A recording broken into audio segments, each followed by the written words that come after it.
Estamos aquí de regreso. Claudia Rita, ¿cuál es el país que tú quieres ver? El país, como tú dices, abrazar una causa, saber el país que queremos y trabajar para eso. Lo puedas ver o no lo puedas ver. Mira, yo creo que nosotros como sociedad, la ciudadanía en sentido general, no necesariamente tenemos claro los puntos más importantes. Por ejemplo, se firmó un pacto educativo. Se firma un pacto educativo por todos los entes de la sociedad que tiene que ver con eso y los partidos políticos. ¿Quién va llevando la carta o el tema de qué se hace con ese pacto? A mí me frustra mucho, por ejemplo, ver personas que estuvieron en el tema del 4%, que fueron parte de eso, que hoy son indiferentes ante esa situación. Algunos en un momento dado formaban parte del gobierno pasado, otros en un momento dado forman parte del gobierno actual. Entonces tú te preguntas, se toman medidas, pero vamos a analizar qué ha funcionado, qué no ha funcionado. Aquí vivimos haciendo análisis que terminan siendo como estudios forenses, porque no lo utilizamos para toma de decisiones. Entonces yo creo que eso mantiene probablemente a la sociedad en un sentido eterno como de ansiedad, como que se hacen tantos esfuerzos y ¿por qué no funciona? Nosotros tenemos que hacer una introspectiva también como sociedad respecto a eso, porque todo abre un mercado. El mercado educativo existen los colegios privados que saben muy bien lo que es el mercado educativo. Cuando sale algún tipo de iniciativa que está de moda, con el deporte, que se empezó el tema del fútbol, aquí se abrieron qué sé yo cuánto campos de fútbol. O sea, de en torno a la educación, aquí y en todas partes siempre ha habido un tema económico. Eso evidentemente cuando se trata con ética no hay problema. Pero yo quisiera, el país que yo deseo es aquel país donde nosotros como sociedad tomemos decisiones y que se respete el tema de la institucionalidad. A mí me duele mucho, por ejemplo, que hace de 2 años para acá se han entrado 35,000 docentes nuevos a la nómina educativa, pero la nómina educativa nos tiene que doler a todos y todas porque se paga del 4%. Entonces las personas que entran ahí no entran como las personas administrativas que en algún momento dado, por X o por Y, aunque sea en 8 años, en 16 años, se pueden cambiar, pero claro, quien entre en la nómina educativa la vamos a mantener hasta que muera, porque nosotros le vamos a pagar hasta su pensión. Entonces, ¿por qué entraron una cantidad de docentes que no equipara o no tiene el mismo balance de la cantidad de nuevas aulas entregadas? Porque hay un librito para eso. Por cada escuela hace falta tantos docentes. ¿Y por qué al mismo tiempo la ADP se queja de que hacen falta docentes en algunos lugares? Bueno, en los distritos educativos donde entraron docentes, quizá ahí era que no se necesitaba por otro lado. Entonces, todo eso hay que conocerlo para tú poder legislar al respecto, fiscalizar al respecto. ¿Qué otras cosas yo quisiera de mi país? Un país que entienda que nosotros vivimos en una isla compartida y que esa situación es para siempre. Nosotros no somos genocidas, nosotros somos personas que no estamos acostumbradas a vivir en guerras, nosotros somos personas que realmente venimos de problemas sin solución, que nos convierte en una ciudadanía insegura, de que una vez tú tienes algo, tú tienes mucho temor de caer nuevamente en la pobreza, y eso es lo que a nosotros nos pasa respecto al tema haitiano. Pero al mismo tiempo, yo entiendo que la solución tampoco es dar la espalda, en el sentido de que una cosa es que es cierto, nosotros no tenemos económicamente cómo mantener la situación haitiana, pero nosotros tenemos que entender que sí tenemos que estar presentes en todas las decisiones que se toman respecto a Haití, porque ese país está ahí.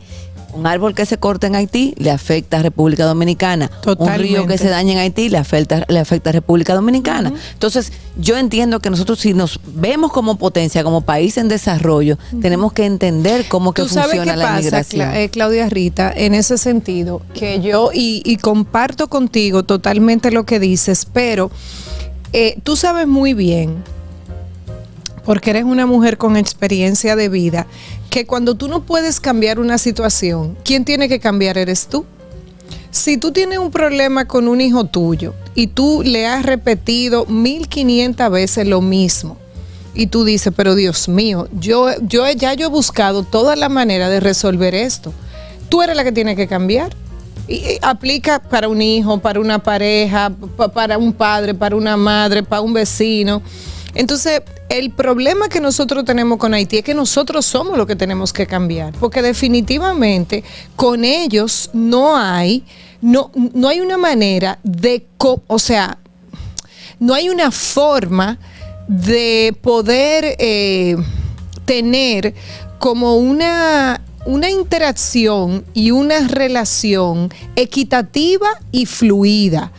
No estoy diciendo que todos los haitianos son iguales. No estoy diciendo que tiene que ser así para siempre o de manera general. Históricamente, las veces que Haití ha tenido un poco de estabilidad ha sido bajo la fuerza, o sea, bajo dictaduras, porque Haití tiene esta cosa de que ellos fueron lo primero que se independizaron en América, y yo siento que ellos se están independizando todo el tiempo, hasta el 2024. Ellos están en una actitud como cuando tú tienes un perro que lo único que tú le has enseñado es tú te entiendes, como el lado malo, a ser agresivo, a ladrar, o sea, claro, que ve un enemigo donde quiera. Mira, nosotros en los años 60, los años 70, yo no soy en los años 60.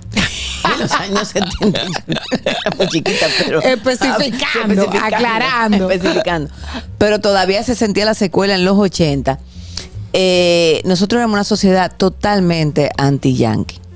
Pero en un porcentaje muy amplio. O sea, aquí el 70% de la población era increíblemente antiimperialista de Estados Unidos. Podía ser conservador, lo que tú quieras, pero era incluso, si algo tenía el PLD, que el PLD era un partido que se hizo con esa visión de la teoría liberadora que estaba tomando auge sobre todo en Latinoamérica y que venía también como una rama de la Iglesia católica sobre al tener algunas medidas fuera de lo que son o sea, que fueran empáticas con las luchas de los pueblos latinoamericanos que vivieron en esos momentos también temas de que estaban saliendo de dictaduras, una serie de situaciones y y un mercado siempre abusivo respecto a nosotros y también de invasiones.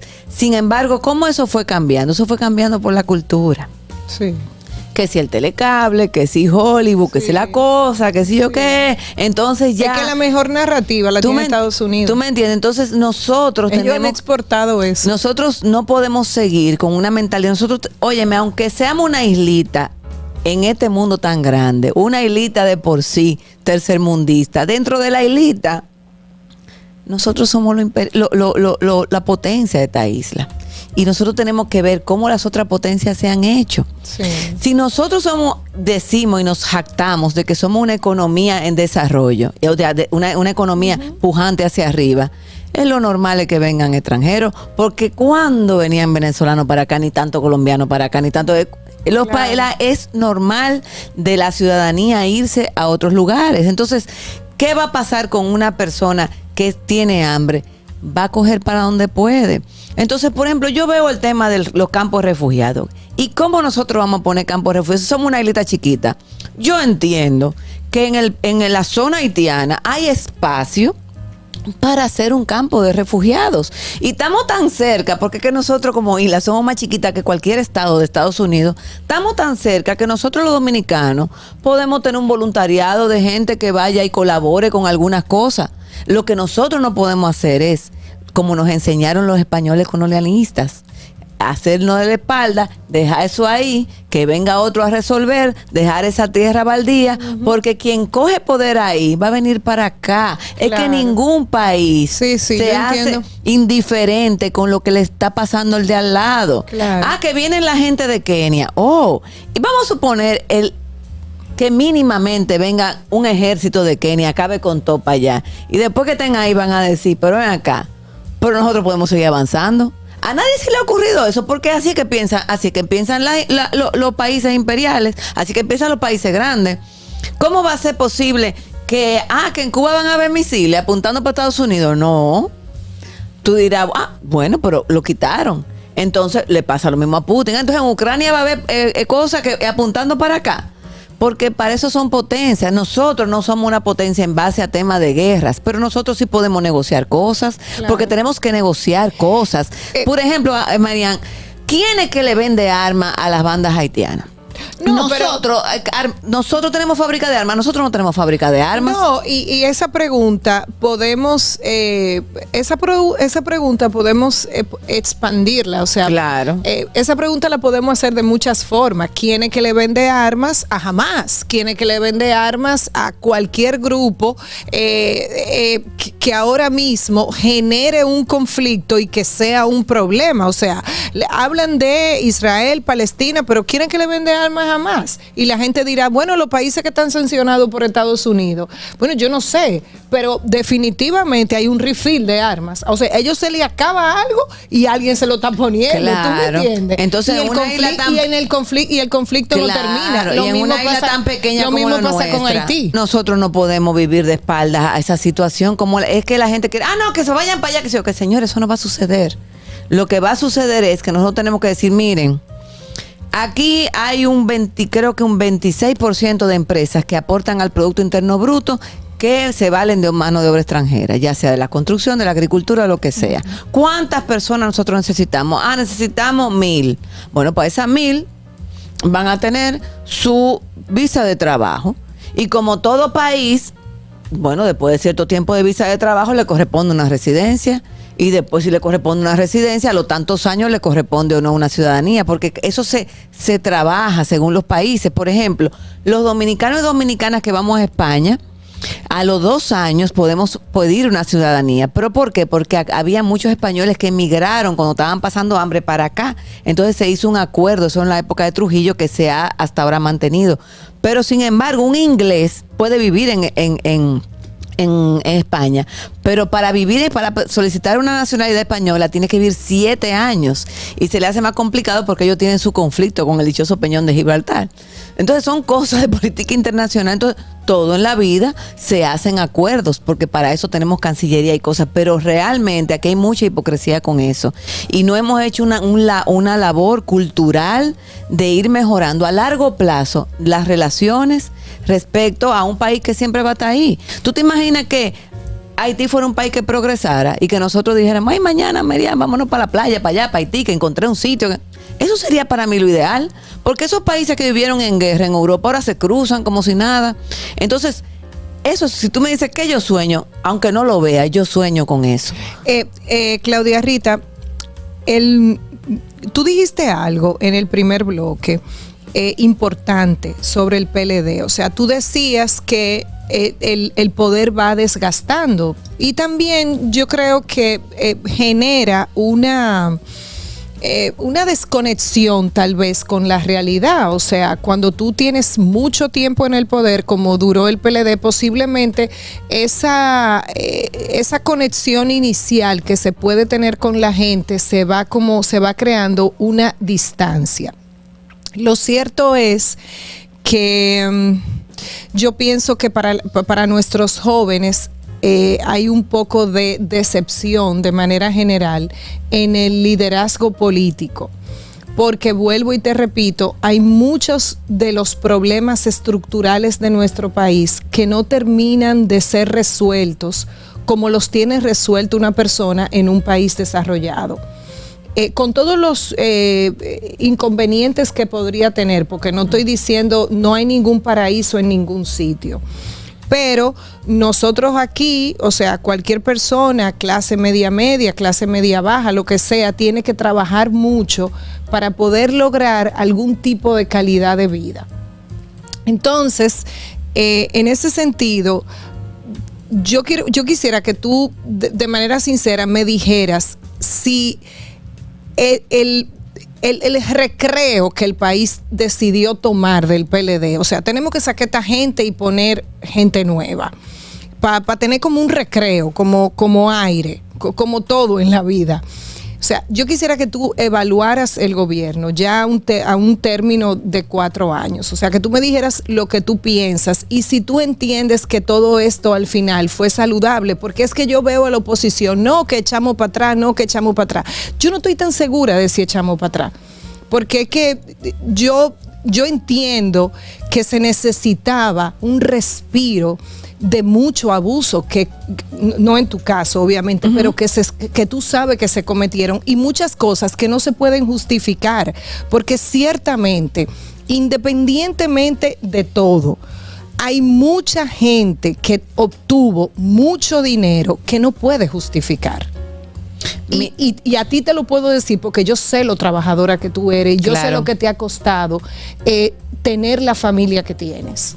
Mira, en la política la gente tiene que entender dos cosas. Primero, que la política es un tema donde la oposición también juega un papel importante. Y cuando, por ejemplo, uno habla de un desgaste, la desconexión total, yo no estoy tan segura de eso, porque tú puedes tener una desconexión quizás con un sector poblacional.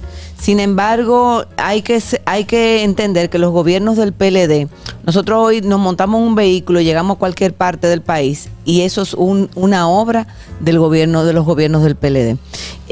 Y muchas cosas que hoy podemos decir que incluso fueron utilizadas para hacernos oposición, porque tú decías, bueno, pero tenemos información de tal cosa del Estado, pero ¿a través de qué? A través de la Oficina de Transparencia, a través de la ley de transparencia. Tenemos personas que tienen una posición que no se les puede quitar porque forman parte de lo que es la administración pública, a través de leyes también que de alguna manera u otra siempre fue el PLD que las encabezó.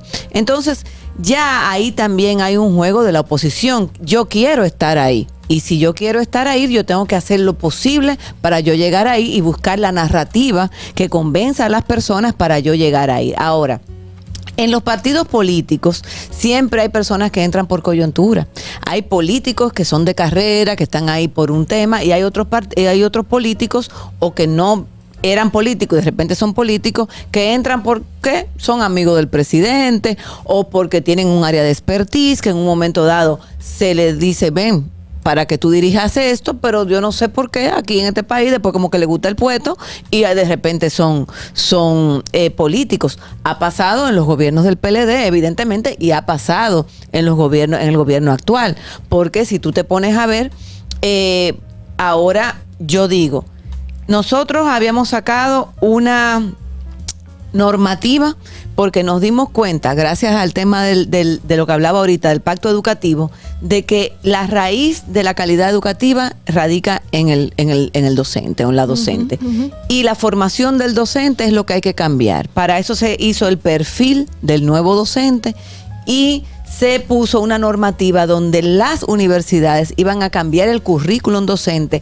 ¿En qué sentido? En que una persona, sobre todo si es docente para el área de secundaria, iba a ser matemático, físico o de cualquier área de la curricular con mención educación, entendiendo que tendría que tener un mejor dominio de los contenidos. Para eso el Estado iba a poner una parte y la empresa privada iba a poner otra parte, es decir, las universidades privadas, en traer formador de formadores para cualquier laguna que se pudiera hacer. ¿Qué pasa? Hoy quienes nos gobiernan, dueños de universidades. Entonces eso la derogan. ¿La derogan por qué? Porque hay una inversión que no se quiere hacer. Entonces son cosas que a veces yo digo, sí, en algunas cosas sí hemos ido en retroceso. O por ejemplo, ¿qué me he dado cuenta? Yo me he dado cuenta que, por ejemplo, el PRM llega con una obsesión, evidentemente, de superar lo anterior. Es lógico, porque se quieren mantener en el poder. La lucha de poder no es algo fácil, ni es un juego de niños. Y para tú tener esa lucha del poder, tú tienes que o inviertes como se está invirtiendo mucho en publicidad, mucho en percepción, o inviertes mucho en políticas públicas. En las políticas públicas no es que se ha hecho un trabajo extraordinariamente diferente, porque también se han tomado medidas que han dañado cosas que ya funcionaban, como el tema del pasaporte, que eso ya no estaba ni en el ideario de nadie. Aunque, por ejemplo, aunque ya nosotros habíamos hecho el tema del transporte escolar con el corredor Duarte, pues ya se instituyó un sistema de transporte escolar que vamos a ver si puede realmente fortalecerse y funcionar, porque quizás eso ayuda en algún momento dado a bajar el asunto de la cantidad de personas trasladándose. O sea, yo creo que las cosas buenas sí tienen que continuar, y entiendo que para algunas personas sí se ha ido en retroceso, porque este ha sido un gobierno un poco más elitista, en el sentido de que son empresarios. Por ejemplo, cuando si tú tomas Cuando tú tomas y haces una ley de tasa cero, por ejemplo, que le da facilidad a importar artículos de primera necesidad de fuera, tú estás quitándole a la industria agropecuaria de República Dominicana ingresos, que además es una industria que ya no es el típico campesino con un machete, o sea, son empresarios que tienen también empleos en las zonas rurales, y eso de alguna manera nosotros, y tú hablabas de la pandemia, no sé si fue fuera del aire, del tema de que nuestra independencia alimentaria fue lo que nos hizo a nosotros en plena pandemia no pasar hambre. Aquí no faltó huevo, aquí no faltó pollo, aquí no faltó cerdo, aquí no faltó muchísimas cosas. Entonces, ¿cómo de buenas a primeras nosotros vamos a darle tanta prioridad a cosas que traigan de fuera, haciéndole daño a un sector? Entonces, claro, hay un sector que se ha enriquecido mucho, sobre todo quienes trabajan temas que tienen que ver con influencia, con emisoras de televisión, etcétera, porque aquí ha habido un problema que se viene gestando hace tiempo. La proliferación de redes sociales y todo eso le hizo daño un poco a lo que es la inversión en publicidad que tenían las empresas tradicionales. Y eso se ha manifestado en el tema hasta del deporte. Y entonces ahí viene la necesidad de que el gobierno meta la mano en todo lo que tiene que ser programas y cosas de televisión, que antes tú sabes que empresas de licoreras o de cualquier cosa pues tenían una amplia inversión, que ahora no es que no la tienen, pero sí se ha ido más por el tema de las redes sociales, y eso es otro tema de una economía que nosotros estamos alimentando, de la cual no estamos recibiendo nada. Nosotros estamos enriqueciendo a Meta, estamos enriqueciendo a Twitter, a Google, pero de nosotros no vemos nada de eso, porque y es un tema que hay una descomposición realmente, y no hemos tomado las medidas necesarias como país para enfrentar esos retos. ¿Cuál es tu propuesta específicamente, ya en esta última parte, Claudia Rita, del tema de los impuestos en el empresariado dominicano medio, el emprendedor, por decirlo de alguna manera? Claro, mira. Que ahí estamos todos. Claro, tú sabes que, como te decía en un principio, es algo que como lo he vivido y me ha dolido mucho. Yo entiendo que, y nos hemos metido en muchos préstamos como Estado, incluso de manera acelerada. Va a haber una reforma.